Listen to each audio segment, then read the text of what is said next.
We are here at Channel 4 Studios to meet LIndsey Hilsum, the international correspondent who just got back from Kenya. She will talk about the excitements and difficulties of her job, but also about her last mission. Well, I was doing a story specifically on the impact of drought in northern Kenya, and it's an area where I know it very well. I used to live there 25 years ago. It's difficult to get the story in the sense that the roads are terrible. They've done nothing to repair the roads in the last 25, 30 years.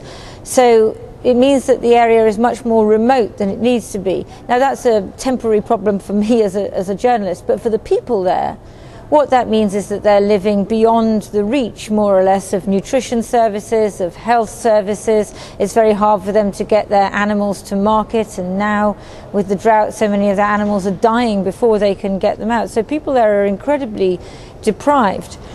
Droughts are also related to climate change. Things are going to be more difficult for these populations during the next years. What do you think the government should do for them? There's so many things which could be done to help them live their lives. For a start, if government services extended up there, that would be important. But also there needs to be a lot of work done on reconciliation between different groups of people, because when it comes to resources like water becoming more scarce, then they fight, and many of these people have got guns, and so you get cattle raiding and you get violence between different communities and tribes. There's issues of land tenure, and that also needs to be sorted out. And diversification. The people need to not just do cattle herding. Cattle herding is good. You need to move around to be pastoralist. You can't just stay in one place because the land can't stand it. But there needs to be a lot more support given to these people to diversify and run small businesses and do other things as well. But I have to say that in Kenya I saw very little sign that the government was doing anything about it. The climate change summit in Copenhagen is approaching. Do you think the decisions of the international community could actually change the situation? I'm a pessimist.